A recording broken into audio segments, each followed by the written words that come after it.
Hare Krishna. Hare Krishna, Prabhuji. Hare Bol, everyone.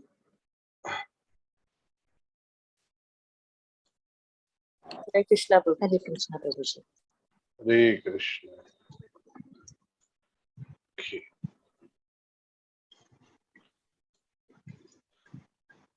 Om Ajnanatimirandhasya Jnananjanachhalakaya Chakshurunmilitam Yena Tasmai Shri Gurave Namaha.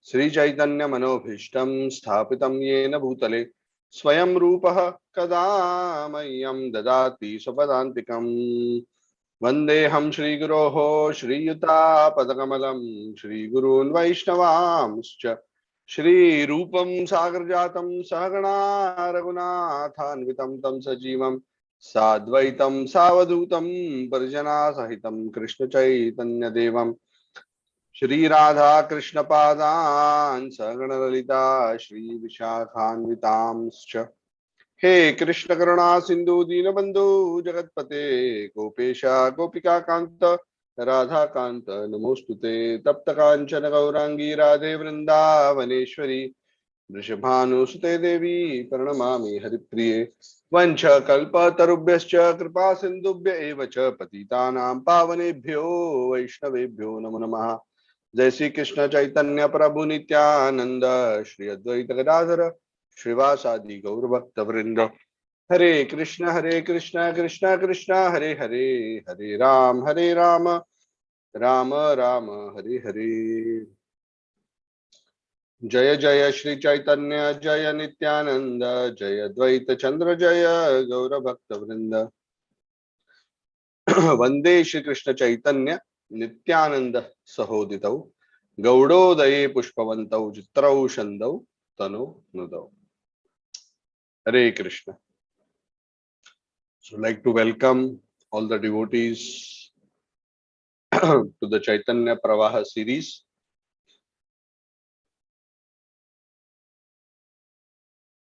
We will be discussing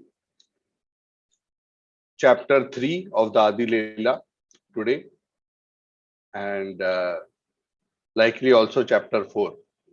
Let us see how far we can go.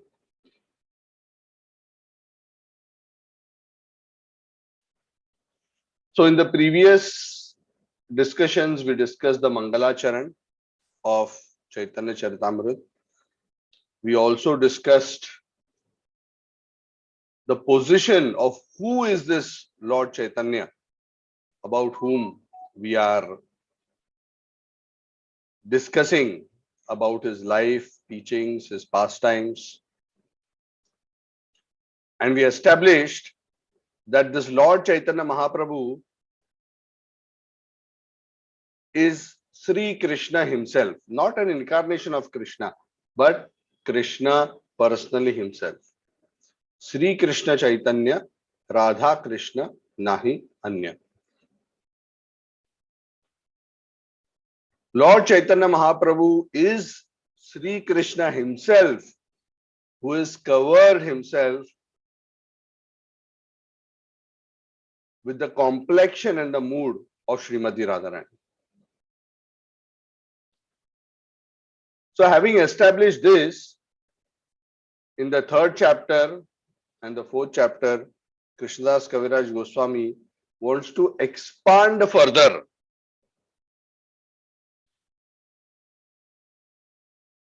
that if Lord Chaitanya and Krishna are actually not different, they are actually one and the same person. So why this black colored Krishna has taken this golden colored form? What is the reason? If he's exactly the same, if he's the same person,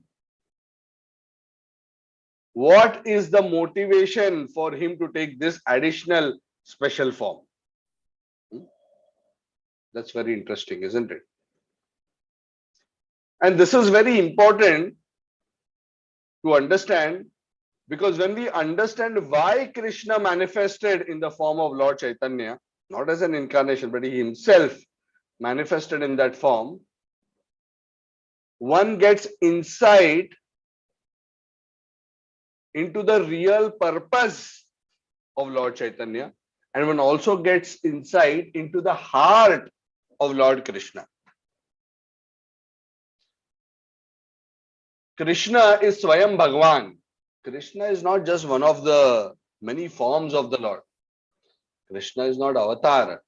Krishna is neither Vilas nor Prakash nor Shaktyavesh. Krishna is Swayam Bhagwan. We have discussed this already. And the Bhagavad says, Ete cham shakala pumsa Krishnastu Bhagavan Swayam. That all these various incarnations that the Bhagavad describes are either expansions or parts of the expansions of the Supreme Absolute Truth. But Krishna is personally himself the original Supreme Personality of Godhead.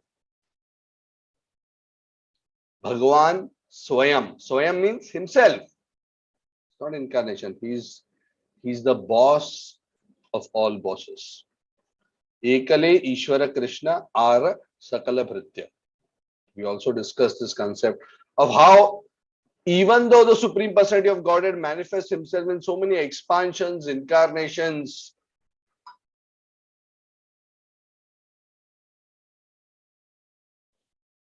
Krishna, who is the original personality of Godhead, there can be many forms of Supreme Personality of Godhead. Ramadimurti Shukala Niyamena Tishtan Nanavataram Akarod Bhuvaneshu Kritu. That he is situated, the Supreme Lord, the Supreme Personality is situated in so many forms as Rama, Narasimha, Vamana. But Krishna is himself the original person from whom all these other personalities come. So across the scriptures, this principle has been echoed again and again and again. And Krishnadas Kaviraj Goswami has established that in a fair amount of detail already. I'm just doing a quick revision of all that we discussed. And he explains who is this Krishna, how is the source of the Leela Avtaras, how is the source of the three Vishnu forms from whom the material manifestation comes, how is the source of all the energies.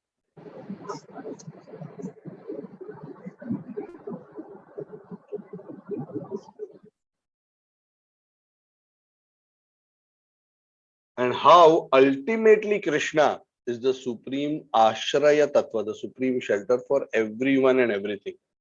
Aham sarvasya prabho matta sarvam pravartate iti matva bhajante mam buddha bhava samanvita. In 10th chapter 8th verse, Krishna explains his position is Aham sarvasya prabho. I am the source of everything material and spiritual. That is why in the Brahma Samhita, Krishna, Lord Brahma, introduces Krishna by saying Sarva Karana Karana, the ultimate cause of all causes. Ishvara Parama Krishna Satchidananda Vigraha Anadiradir Govinda Sarva Karana Karanam. Anadir Adir. He is the Adi of everyone, but he is Anadi. He has no other beginning. He is not an expansion of somebody. Sarva Karana Karanam. He has no further cause. You cannot say, oh, Krishna comes from XYZ. No. So the last word in transcendental truths, the independent Swarat, all-knowing Abhigya Lord is Sri Krishna. So why did this all-powerful, all-controlling Supreme Person take this form of Lord Chaitanya? Is a very, very interesting question, a very important question. And that is why in chapters 3 and chapter 4 of the Adi Leela, Krishnadas Kaviraj Goswami spent significant time and verses to discuss why Krishna appeared as Lord Chaitanya. The third chapter is the external reasons for Lord Chaitanya Mahaprabhu's appearance. And the fourth chapter is the internal reasons for the appearance of Lord Chaitanya. So each of these chapters are over 100 verses. So again, we are going to go through a quick overview. Let's see how far we can go. Definitely at least third chapter. I think we may be able to complete the fourth chapter as well. So the beauty of this discussion that we are going to have is, this discussion actually is a very, very important discussion. Because this discussion gives a very unique insight into Krishna's heart. A kind of insight and a kind of illumination which you will not find in any other scriptures. This is very amazing. Oftentimes when we talk about religion, we talk about God giving instructions for all people to follow. Dharmam tu sakshat bhagavad pranitam. He gives rules, regulations, this, that. And we understand God from the perspective of how he wants us to behave, how he wants us to live. But in how many places we actually get an insight into God's inner life? What is it that God actually feels? What is it that excites God? Does God also have some desires that he's trying to fulfill? Because normally we think that, oh, there is nothing that God has to achieve.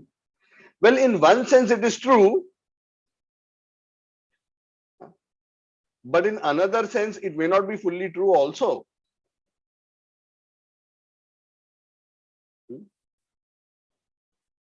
Of course, this doesn't mean that God is incomplete. Sometimes some people think, oh, if God has a desire, he becomes incomplete. God is not stone. God also has feeling. God is indeed the supreme enjoyer. He's the supreme sentient being. He's the enjoyer of all rasas. He's the source of all rasas. He's the reservoir of all rasas. Rasaraja Krishna.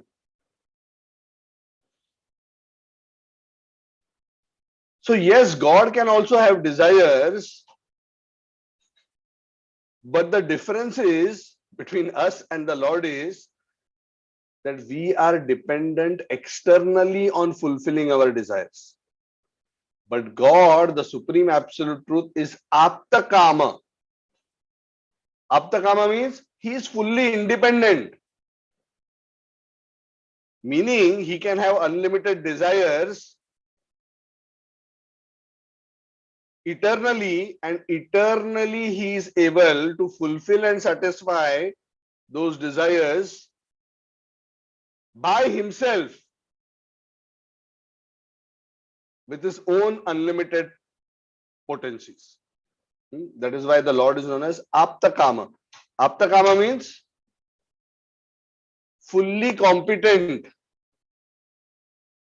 to satisfy and fulfill his own desires. This is something very interesting.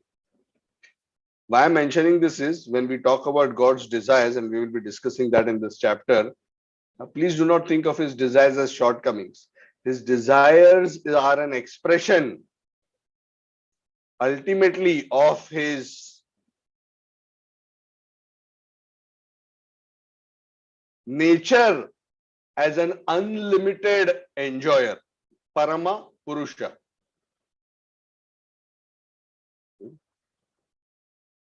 The Lord is the supreme enjoyer.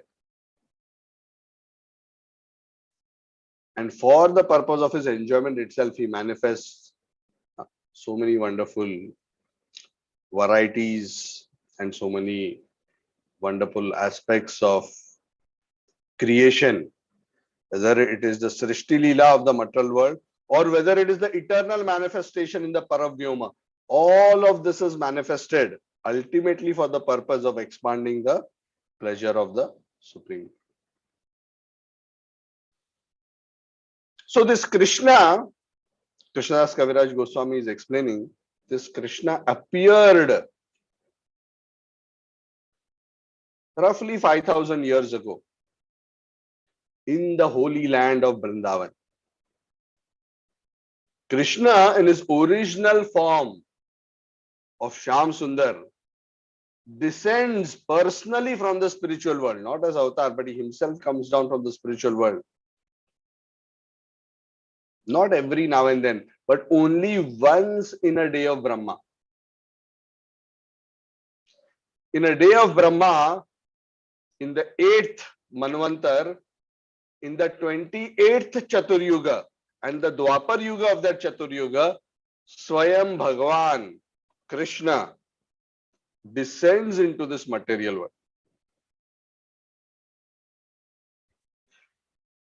And when he descends into this material world, he manifests and displays his eternal pastimes of Goloka within this world, and he enjoys with his associates, the Gopas, the Gopis, his parents, his servants, the various animals and birds and all these various beautiful Brajbasis. He comes down with his dham, with his associates, and displays these wonderful relationships, and he experiences these relationships predominantly in the 4 moods. Dasya, which is servitude, Sakhya, which is friendship, Vatsalya, which is parental love, and Madhurya, which is conjugal love. In these 4 rasas, Krishna displays and enjoys his various relationships with his various associates. Whatever he performs in Goloka, he practically manifests Goloka Leela here. Once in a day of Brahma, roughly for around 100-125 years. Out of which Braj Leela is actually a very short period. Because Krishna spent time in Vrindavan with the Gopas and the Gopis actually for a short period, because after that he went to Mathura, and then practically he never spent prolonged time in Vrindavan. He just visited a couple of times later. After Krishna spent 125 years on the planet and went back home to Goloka Vrindavan, the Chaitanya Charitamrita said, Krishna started thinking like this. What Krishna was thinking in his heart after he went back. So Krishna was thinking, yeah, I have come down to earth. Once in a day of Brahma, I come down and I display my beautiful pastimes of Golok Vrindavan. But actually, it has been a long period of time that I have not bestowed upon the people of this world this intense loving mood, this mood of serving me in prema bhakti. People generally worship me with Aishwarya, knowing me to be God, understanding that I am very opulent and being attracted by my opulence. People worship me with great awe and veneration. Aishwarya, oh God, oh all-powerful God. So the whole world worships me. Oh Narayan, Shankha, Chakra, Gada, Padma, worshipped by Lakshmi Devi and served by so many associates. But this kind of love for me, which is full of awe and veneration,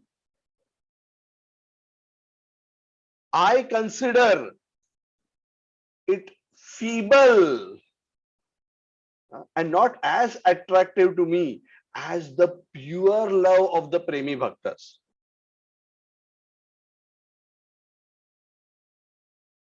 The pure love which the residents of Vrindavan display for me, the Brajvasis, that pure love which doesn't even consider whether I am God or I am not God, which is not even bothered, but where that love just loves me as the son of Nanda, as Krishna, as Shyam Sundar, as Kana, as Govinda, as Gopinath, just for who I am. That love is so special. That pure prema bhakti, which is simply an attraction to my sweetness and my beautiful qualities, actually gives me so much satisfaction. Isn't it? I mean, just think about it. Huh? If somebody loves us, but they love us because we are CEO of company XYZ, or because we are so rich, we have this big car, big bungalow, so much influence, then yes, we may feel, yeah, okay, he's respecting me. But we know that actually he's respecting my opulence, not actually respecting me. Isn't it? He's respecting my opulence. And that is why big politicians, why they become so afraid as soon as their position goes. Because all the respect was for the kursi, was not for the person. As soon as the kursi moves, and we see this all the time, especially nowadays in politics in India, so many things are happening. Suddenly, when the kursi has moved, all the attractiveness to the person disappears, because the attractiveness was never about the person. It was about the chair, the opulence. So Krishna says, yes, I mean, yeah, there is attraction for me as God, and I am God, and all that is fine. But if somebody is getting attracted to me just because I'm God and I'm powerful, I can give everything, I control everything, that's not something which excites me really. But if just someone really loves me, oh, this Krishna is so beautiful. Oh, he's so nice. Oh, he has such wonderful qualities. He's so sweet. He's so kind. He's so merciful. See how he walks. See how he talks. Then it becomes very personal. It becomes very attractive to God that no, he just loves me for who I am, not what I can give to you. That's a great difference, isn't it? And the love of the Brajvasis is this kind of a love where for them, whether Krishna is God or not actually doesn't even matter.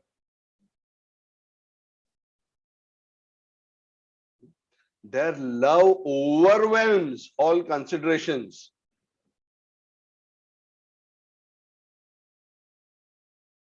Of whether Krishna is God or not.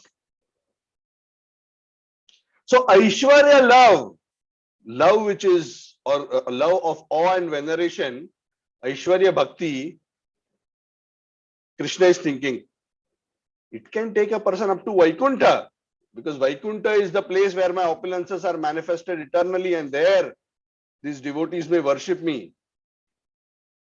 So those who have this kind of a Vaidhi Aishwarya Bhakti can attain Vaikuntha, and in Vaikuntha experience the four kinds of liberation. Samipya, Salokya, Sarshti.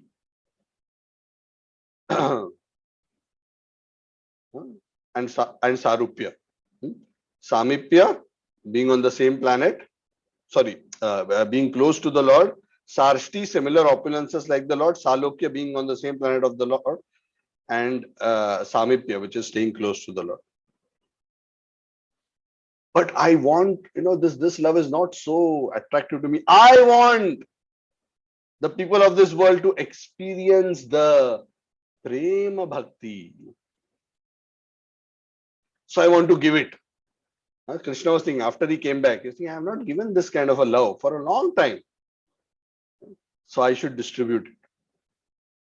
It is also the time now in Kali Yuga, because now Dwapar has gone, Kali Yuga is coming very soon. It is time to establish Yuga Dharma in Kali Yuga. And what is the Yuga Dharma? The Yuga Dharma is the Dharma of Hari Nama Sankirtana. So what I will do is, I think I must give this Prema Bhakti. It is also time for Harinam Sankirtan movement to be inaugurated. So I will come down personally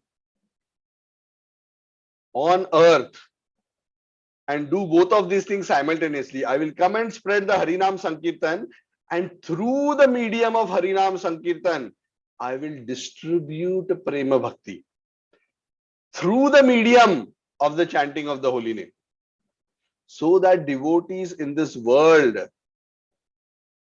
can relish through the chanting of the holy names these four rasas: Dasya, Sakhya, Vatsalya and Madhurya. I will come personally on the earth with my associates and with my own example. I will display these beautiful pastimes. So this was, Krishnadas Kaviraj Goswami explains, this was one of the thoughts in the mind of Krishna after he disappeared from this world. Summarily, what is Krishna thinking? Better than Aishwarya Bhakti is Prema Bhakti, and Prema Bhakti is only found in the residents of Braj. And I want to give that Prema Bhakti because that is what attracts me really. That is what excites me when a devotee loves me like that. So I want to come and give it, and I will come and give it in the form of chanting the holy names. Now, why Krishna is coming personally, the Acharyas explain that while Yuga Dharma or chanting of the holy names, Lord Krishna, original Bhagwan, doesn't have to come personally. In fact, in every Kali Yuga, when the Yuga Dharma is established, Krishna doesn't come personally. Krishna sends an expansion of himself, a Kala or an Amsha who comes and establishes the chanting of the holy name. But that chanting of the holy name cannot take one up to Braja. Because Braja Prema, this kind of a Prema Bhakti, which is comprising the 4 higher rasas, only Krishna personally can distribute. The wealth of Braja Prema is the exclusive property of Krishna and the Brajvasis. Even any other incarnation of Krishna is not in possession of it and is unable to distribute it. This is such a very precious, transcendental commodity. Nobody can distribute Braj Prem other than Krishna himself. Also, Krishnadas Kaviraj Goswami describes Krishna was thinking like this, and also in the scriptures in various places, it has been predicted that Krishna will come down to earth and establish the Harinam Sankirtan movement in the age of Kali. The Bhagavatam, the Mahabharata, the various Puranas, all of them describe that Krishna will appear. And even though for the vast majority of people, they will not be able to understand who is this person, who is Krishna himself. But those who are pure devotees of the Lord will be able to understand and identify that this Lord Chaitanya is himself Krishna. The Bhagavatam describes that when the name giving ceremony of Krishna was being performed by Garga Muni, Garga Muni had himself told to Nanda Maharaj during the name giving ceremony that this boy of yours appears in different yugas. In this yuga, Dwapar Yuga, he has appeared in a blackish complexion. But in Satya Yuga, he appears in a white complexion. In Treta Yuga, he appears in a red complexion. And in Kali Yuga, he appears in a yellow complexion. And the Bhagavatam has already hinted. Gaura, in a Gaura form. The Bhagavatam has also described elsewhere Tvisha a Krishnam, that Krishna appears in Kali Yuga in a Tvisha, in a complexion, which is a Krishna, not dark. It is the opposite of dark. It is fair, it is golden. And Karabhajan Muni, who describes this, he says that this yellowish complexion that Krishna will take in Kali Yuga, in that complexion, when he comes, he will be accompanied by his various associates. And he will perform the Harinam Sankirtan. And all intelligent people will participate in worshipping him through the congregational chanting of the holy names. Hare Krishna, Krishna Krishna, Hare Hare, Hare Rama, Rama Rama, Hare Hare. The verse is something like this. Krishna Varnam Tusha Akrishnam Sangopangastra Parshadam Yajnai Sankirtanai Prayai Yajanti Hi Sumedasah. In the Vishnu Sahasranama Stotra, which is part of the Mahabharata, also it is described that Krishna, Lord Hari, will come in the form of a householder in a golden complexion. Suvarna Varna Hemangi. With very beautiful limbs. Varangada. Chandanangadi. Beautiful limbs covered with chandan paste. And even though he appeared as a householder earlier, in the later part of his life, he will take sannyas and preach the cult of bhakti and silence all the impersonalists. So Krishnadas Kaviraj Goswami says, yes, this appearance of Krishna, this desire of Krishna to come and spread the chanting of the holy names has scriptural reference. This is not just some imagination. So the timing of Krishna's appearance, according to all these scriptural predictions, to come as a Yuga avatar, and Krishna's desire to give prema bhakti in this world coincided. And it also happened that at the same time, the scriptures say when Krishna has to come, just before Krishna comes, Krishna sends his holy abode and his associates to the earth to create the setting for himself to appear. So before Krishna had appeared as Lord Chaitanya, Krishna's parents, which is Lord Chaitanya's parents, and also some of his elder associates had already appeared on the earth. One of these elder associates who had appeared on the earth is Advaita Acharya. Now we'll be discussing about Advaita Acharya in great detail in the subsequent chapters, because after we discuss chapter 3 and 4, then we'll be discussing in greater detail about Nityananda Tattva and Advaita Tattva, and we will discuss that in great detail. But we have already briefly discussed how Advaita Acharya is one of the 5 associates of the Lord. Pancha Tattvatmakam Krishnam Bhakta Rupa Swarupakam Bhaktavatar, he is Bhakta Avatar. He is Advaita, even though he is Krishna in the form of a devotee of Krishna. He is Bhakta Rupa, Bhakta Avatar. He is Bhakta Avatar.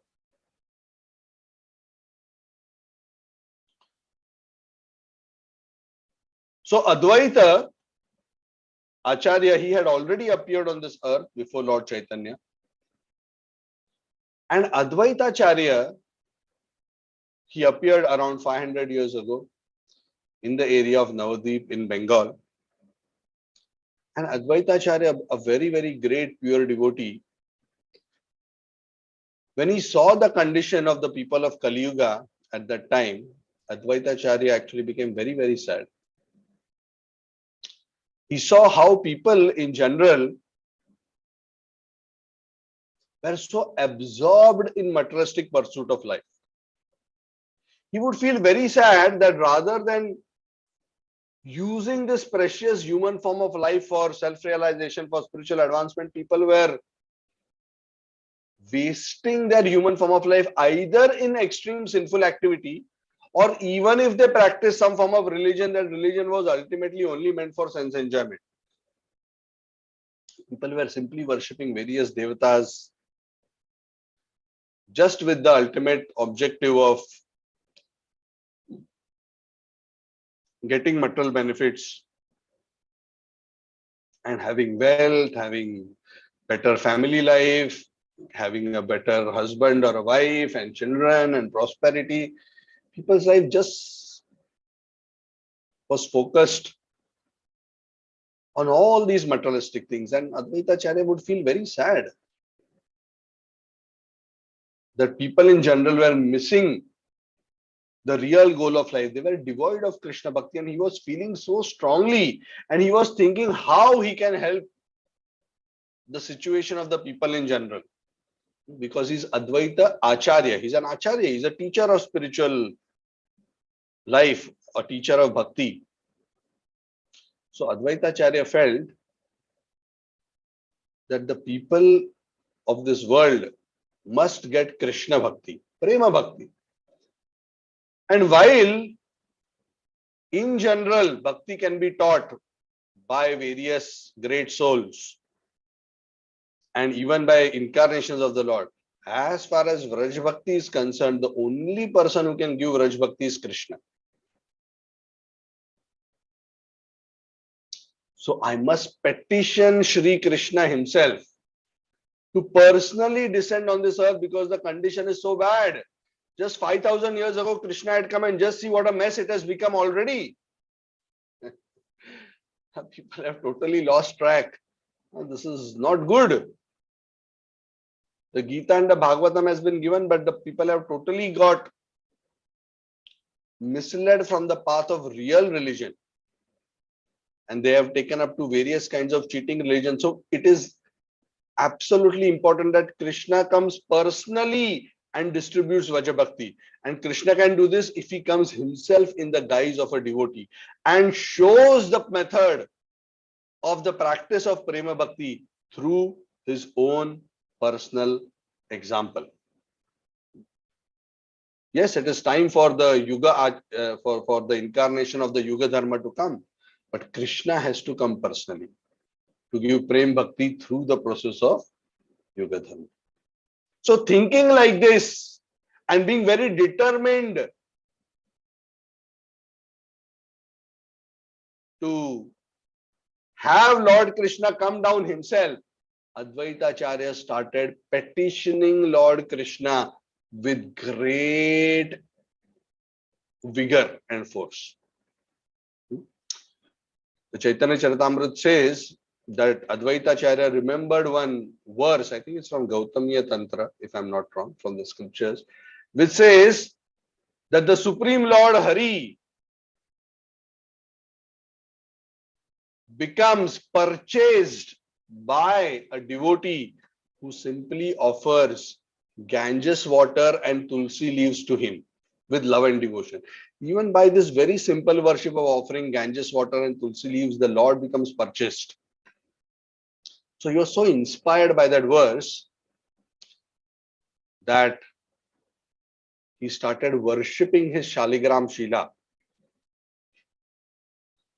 with Ganges water, because he was staying on the bank of the Ganges at Shantipur, and tulsi leaves. And with great intensity, he would sing the Hare Krishna Maha Mantra in a particular rag, a very beautiful rag. Many times when we would go for the Pune Yatra, His Holiness Radhanand Maharaj would lead us in singing the Hare Krishna Maha Mantra in that particular rag. We don't have time now. Someday I will sing that rag. Very beautiful rag. A rag which calls out to Krishna very intensely. Very beautiful rag. I don't remember the name of the rag right now. I'll try to recollect, and I will try to share it. It's a very beautiful rag. He would sing his heart out, calling the Lord.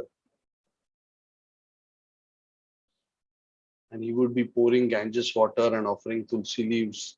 And it is said he would call out to the Lord. It is said the sound of his prayers, because it is not just about the magnitude of the volume of the singing, but the intensity of his prayers, the sincerity and the faith with which he was calling out. It is said his prayers pierced through all the coverings of the universe, went all the way beyond the Viraj into the spiritual world, into Goloka, and went straight to Krishna.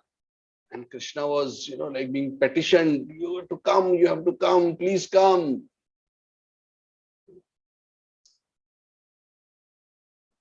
So it is said, as Krishna, we just discussed earlier, right? Krishna was thinking, oh, I have to give Prema Bhakti. Oh, now it is time for the Yuga Avatar. Simultaneously, Advaita Acharya was also praying.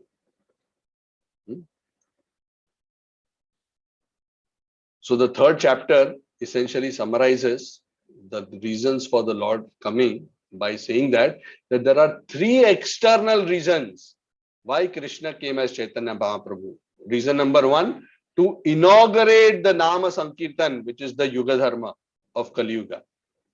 One. Two, to bestow Prema Bhakti or Vraja Prema to people in general.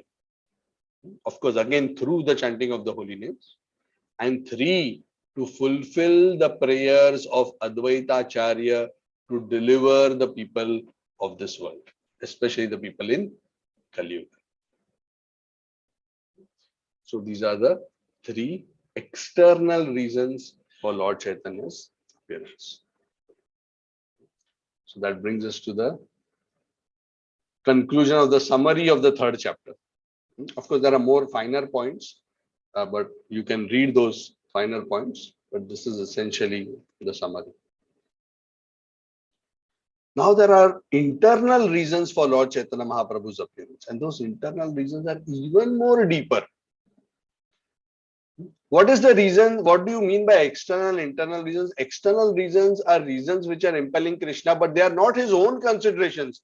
Their considerations are external, which means the consideration is, oh, I have to save the people. Oh, I have to give this to the people. Oh, I want to respond to Advaita Acharya's prayers. I want to distribute Vaishbhakti. But these are all reasons which are not intrinsic to him. They are external to him. External in the sense that they relate to the living entities. But internal reasons of Krishna to appear as Lord Chaitanya are reasons pertaining directly to Krishna's desire for himself. This is very interesting. And that is why I said this goes very deep into Krishna's own heart. So again, flashback. The flashback is about the time before Krishna appeared. Earlier we discussed after Krishna disappeared what he was thinking. Now, what was Krishna thinking before he appeared on earth?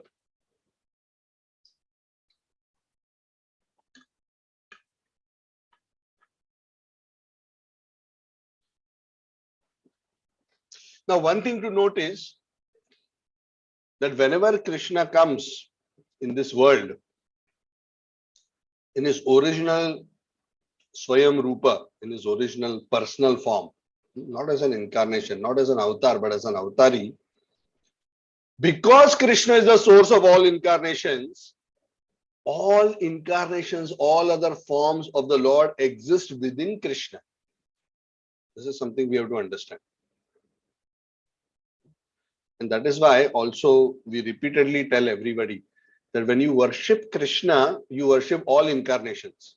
So when you worship Krishna, because within Krishna Ramchandra is there, within Krishna Narsimha is there, within Krishna Narayan is there, within Krishna Vamana is there. All incarnations are within and they appear from him. Amsha and Kala. They all appear from him. And that is why when Krishna is worshipped, all forms of God are worshipped. And that is why the most complete worship is said to be the worship of Krishna. Because when you worship Krishna, everybody becomes satisfied. All the forms of God, even the devatas, everybody becomes satisfied. Yatha tarora mula nishechanena trupyanti tat skanda bhujopashakaha pranopahara chethendriyanam tathaiva sarva arhanam achyuta ijja. Sarva arhanam achyuta ijja. When achyuta is worshipped, all the devatas are automatically worshipped. All the forms of the Lord are also automatically worshipped. So when the Lord comes, along with him, the Leela avatars, the Yuga avatars, the Manvanta avatars also come. So why we are mentioning this is when Krishna comes personally as Lord Chaitanya, within Krishna, either as Lord Chaitanya or as Krishna himself, within him all the other incarnations are there.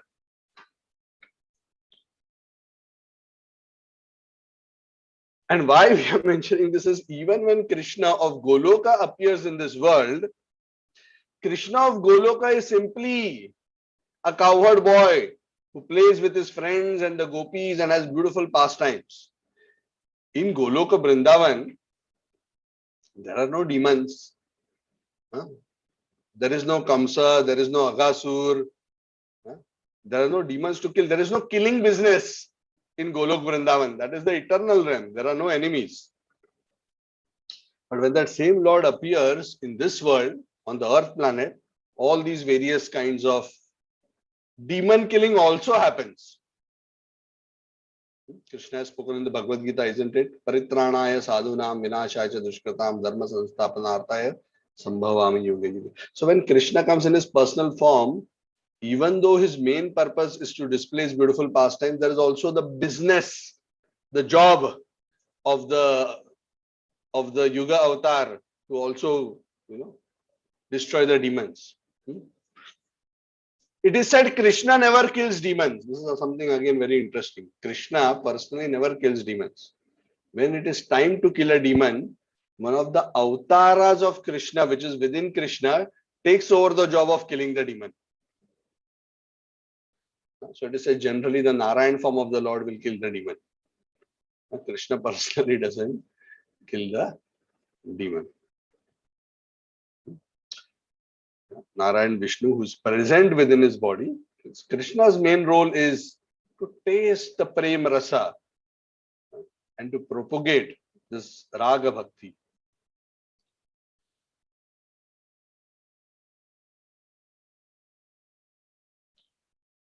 And Krishna, like what we discussed earlier, Krishna was feeling very strongly that this prema bhakti that I am coming to display, I want to give it to all the people in general. Krishna is thinking, and this is again a further extension of what we discussed earlier, is that reverential love is not very appealing. And Krishna expands on this point by thinking that, you see, many people worship me by elaborate yajnas, by reciting various prayers, by doing big yajnas and pujas and all that. But the mantras of the Vedas are not as attractive to me as what my pure premi bhaktas offer their worship to me, even in a very, very simple way. That simple love of my friend, that simple love of my mother, that simple love of the gopis is so much more attractive to me. In fact, most of the world treats me as superior to them and worships me with great awe. But actually, personally, I like being loved and treated as an equal. I like being loved and treated sometimes even as an inferior.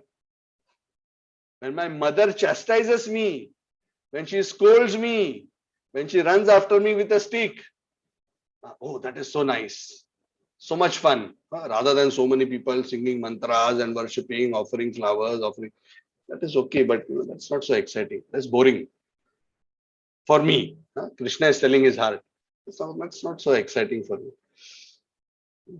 I love it when my friends, Sridama, Subal, they jump on me and they wrestle. And I also play with them. Sometimes I defeat them. Sometimes they also defeat me. I also enjoy being defeated, even though I am God. I enjoy taking food from their hand, and I enjoy when they also share my food. I like that. That is so much fun. That's so nice. Rather than always being worshipped, fanned, with everybody standing like this. That's okay. That's okay in Vaikuntha. But my heart is excited about the pure love. Especially the love where I become a subordinate.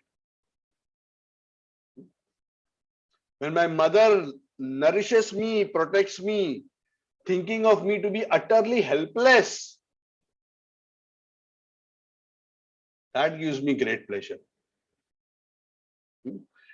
My consorts, the gopis, they chastise me. They sometimes call me ill names.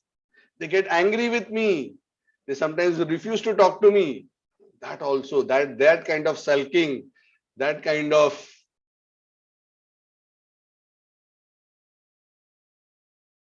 reproaching in a sulky mood is also so much better than the hymns of the Vedas. So the whole world is becoming bereft of the understanding of this higher aspect of love. What is it that I really want in my heart? What is it that I actually value? So I want to give that. I want the world to understand this quality of love. And this quality of love is only there in the Brajvasis. Nobody else, anywhere, in any other form or incarnation, treats me like this. Treats me as an equal or a subordinate. Everywhere else, I am worshipped as God. But the love where my being God is not important, but my being Krishna is all that matters. And that beautiful personal relationship and beautiful dealings and service in that very sweet, intimate relationship is very attractive. So I will come down in this world with those devotees so that people of this world can become familiar that such kind of love exists and is a possibility for the living entities to attain. See, whenever Krishna doesn't come personally, once in a day of Brahma he comes, right? Only in this day. In the other days of Brahma, Krishna as Shyam Sundar doesn't come. In those days of Brahma, which means 999 out of 1000 days, nobody knows about this kind of love. Everybody is just worshipping Krishna, the Supreme Lord, Narayan, Hari, with great awe and veneration. They have no idea of this kind of a love of the residents of Braj because that concept only doesn't exist. Because that kind of a love can only be demonstrated by Krishna and given by Krishna. And Krishna doesn't come, so that love is not accessible. Can you understand how fortunate we are? We are in that one day where Krishna has personally come and demonstrated that. And how long ago it was? Only 5,000 years ago.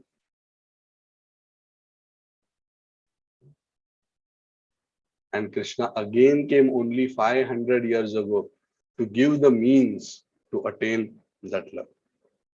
So what Krishna is essentially revealing is that the main purpose why Krishna descends on this earth, because Krishna doesn't have to come to this world to kill the demons, right? Anyway, Krishna doesn't kill demons himself. Krishna's incarnations kill the demons. Even when Krishna comes and the demons are killed, it is through the various incarnations, especially the Vishnu Tattva, who do the maintenance work. They kill the demons.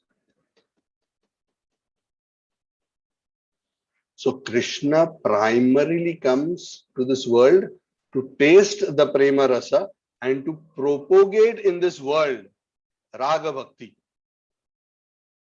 And he also, by the way, destroys or kills the demons. That is a secondary thing.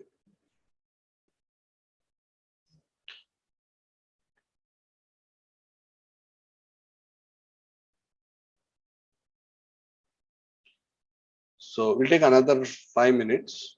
We will not be able to complete the 4th chapter today, but we will mention something interesting. Now there is another point which is Krishnadas Kaviraj Goswami explains. This is very important to understand also. It is important to understand who is Srimati Radharani. So we will discuss the topic briefly because the internal desires of Krishna are related to Radharani. So if you don't understand who's Radharani, you will not be able to understand Krishna's internal desires. And if you don't understand Krishna's internal desires, you don't understand why he took the form of Lord Chaitanya. So the supreme absolute truth is actually one, which means Radha and Krishna are actually ultimately one person, one individual. Yet eternally that one supreme truth is eternally manifest into two, as Shaktiman and Shakti.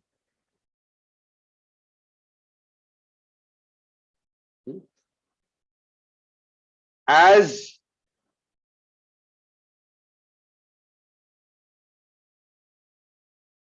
the enjoyer and the enjoyed eternally. Why? For the purpose of experiencing joy. Now, this is also a very important principle to understand. When God wants to enjoy, God feels, oh, I am only one. How can I enjoy being one? So he says, okay, let me become two. God says, I will become two. I'll become myself and my supreme energy. So that one becomes two. Why? So that by having a beautiful relationship with each other, the Lord can experience the joy of love. Because love can only be experienced if there is an interaction between two, isn't it? Correct? We have discussed this multiple times earlier. It is not possible to enjoy alone. For enjoyment, we need company. Love means nothing if there is nobody to love. So if there has to be love, there has to be a beloved. And then there is love between the lover and the beloved. So the Supreme Lord becomes the lover and the beloved. The lover is Krishna and the beloved is Srimati Radharani. So God's own personal internal energy, his Swarupa Shakti, is Srimati Radharani. God's own personal internal energy.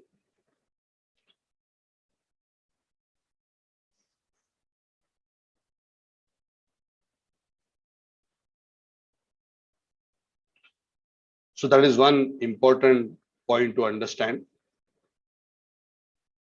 And the Srimati Radharani is both the greatest servant of Krishna and also simultaneously she is the reservoir of all love and devotion. All the rasas in which Krishna is served, especially the four primary ones, the Dasya, Sakhya, Vatsalya and Madhurya, they all, the ultimate reservoir, source and inspiration for all that love and devotion is Srimati Radharani. Of course, the rasas are in that increasing order. There is Dasya, then higher than Dasya is Sakhya, servitude, then friendship, then parental love, Vatsalya, and higher than Vatsalya is Madhurya. Madhurya is conjugal love. The scriptures say that Madhurya or conjugal love is again of two types. There is Swakiya and Parakiya. Swakiya is conjugal love in a married relationship, like Krishna and Rukmini or Lakshmi and Narayan. And there is Parakiya Ras, where there is a love between a lover and a beloved, where they are not yet married, like a boyfriend-girlfriend love. That is the kind of love which is there in Braj between Krishna and the gopis. And amongst the gopis, the one who has the maximum amount of the Parakiya Bhava love is Srimati Radharani. So of all the rasas, the highest rasa, the Parakiya ras is manifested to its fullest extent in the personality of Srimati Radharani. That is why her love is said to be the highest and the purest. And all other rasas and all other types of love are just subsets or parts of her most highest, supreme, complete love. So essentially what it means is Radharani's love is the complete highest expression of bhakti. And all other forms of bhakti and rasas are only subsets and part of it. And because Radharani has complete love and she's the source of all love, she is the one who's able to serve and please Krishna to the utmost. Nobody else can serve and please Krishna to the extent that Srimati Radharani does. Not only is she serving and pleasing Krishna directly, to the utmost, but she is nourishing and giving devotion and the ability to serve to all other living entities.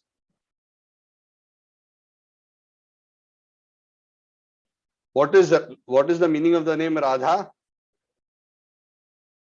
She who is performing the best aradhana of Krishna is Radha.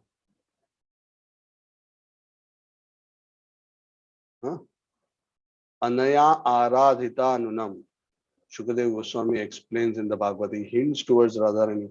She who is most perfectly doing Krishna's aradhana, she is Radha. So anybody who wants to do aradhana of Krishna needs that drop of mercy from Radharani, who is the abode of all love. So anyway, I think it's 10:03, so I want to take a pause here. We have briefly discussed about Radharani. So Radharani is the Purna Shakti. I'm just concluding for today. And Krishna is Purna Shaktiman, the possessor of energy or power, and she is the complete energy. They are one, but at the same time, they are manifested separately for the sake of love. Just like there is musk and its perfume, they are non-different. The fire and its light are not different, but they are different. Similarly, Radha and Krishna are one, yet they are manifested as two, and they are eternally experiencing loving potencies. And that Krishna's Swarupa Shakti is manifested in the form of his spiritual energy. And his spiritual energy, Krishna has a Satchidananda Vigraha, and his spiritual energy has three aspects. Corresponding to Sat, or the existence aspect, is the Sandhini potency. Corresponding to the Chit, or the knowledge potency, there is the knowledge aspect, there is the Samvit, or the knowledge potency. And corresponding to the Ananda, or the bliss dimension, the Lord has a spiritual energy known as Ladini potency.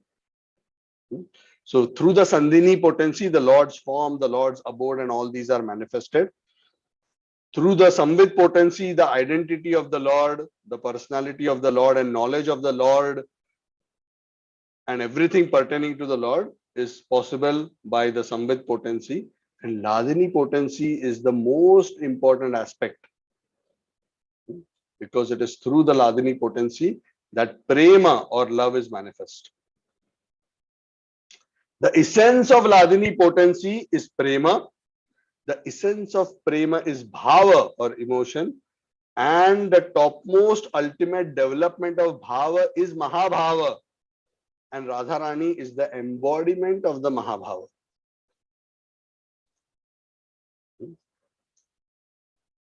So if you don't remember any of this, it's okay. All you have to remember is she is the essence of the essence of the essence of the essence. She is the ultimate original energy. That's all you have to ultimately remember. These are all technical terminologies, and explaining it technically, scripturally, what are the various energies of the Lord and what is their hierarchy and what is the ultimate source. But net, Krishna and his Swarupa Shakti. And his Swarupa Shakti, from his Swarupa Shakti, all other aspects of energies come. And the most essential aspect of the Swarupa Shakti is this energy which is giving bliss through love. Because ultimately, why is even the Lord existing? For the purpose of bliss. Why are we existing? For the purpose of bliss, of the Lord's bliss. So ultimately, everything is for the purpose of bliss, and the essence of the essence of the essence of this bliss potency is actually Srimati Radharani. So this is also very important to understand, that Krishna is experiencing all pleasure and happiness ultimately because of Srimati Radharani. So that brings us to the point of discussion of the three internal reasons for Lord Chaitanya Mahaprabhu's appearance. So that we will cover in the next class. where based on Radharani's position, what is it that Krishna is desiring? Krishna has 3 unfulfilled desires. What are those unfulfilled desires of Krishna? That is what we will discuss in the next class. Okay.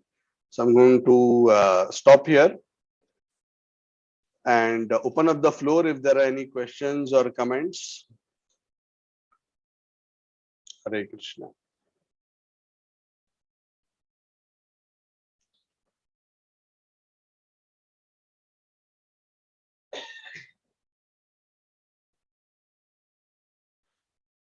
Wonderful. So thank you all very much. Today is also the Guru Purnima Tithi. Guru Purnima Tithi is the appearance of Srila Vyasadeva, the original spiritual master who compiled all the Vedic scriptures. It is also the disappearance day of Srila Sanatan Goswami. Sanatan Goswami, as we discussed, is also the Guru of the Guru of Krishnadas Kaviraj Goswami. Krishnadas Kaviraj Goswami is the disciple of Raghunath Das Goswami. Raghunath Das Goswami learned under Rupa and under Sanatan, who were trained by Swarup Damodar, who was the personal secretary of Lord Chaitanya. So Sanatan Goswami was considered as the spiritual master of all the Brajbasis, and he is even today respected by all the Brajbasis as their Guru. So there's a very great celebration on today's day. There's a huge Govardhan Parikrama performed by all the Brajbasis on Guru Purnima day. It's a very, very wonderful, big celebration in Braj today. So today is a wonderful day to offer the respects to our spiritual masters. So let us pray on this wonderful occasion to Vyasadeva, to Sanatan Goswami, to all the Gurus in the Parampara, and seek their grace, because it is only through the grace of the spiritual masters, both the Diksha and Shiksha spiritual masters, that we can actually come closer to Krishna.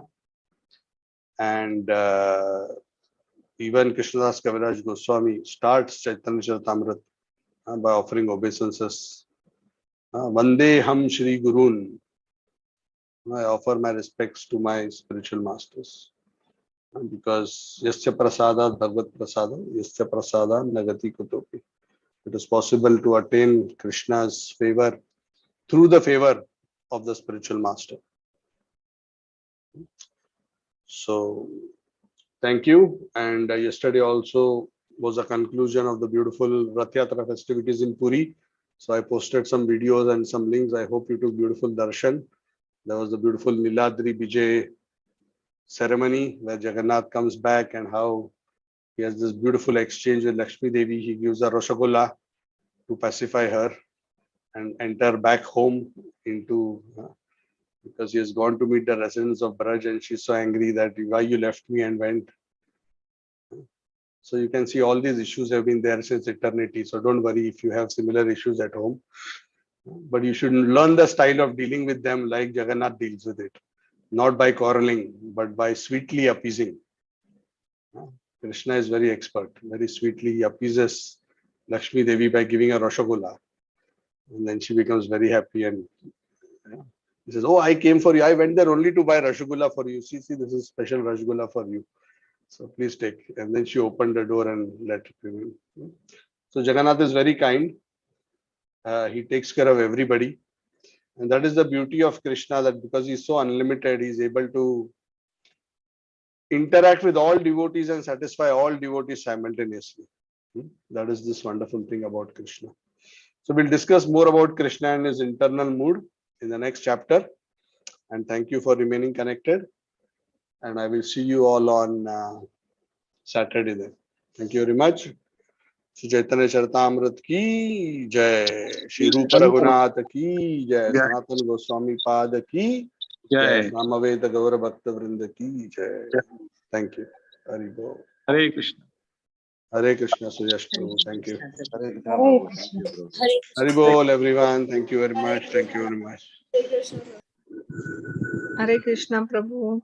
Thank you. Hare Krishna. Ji.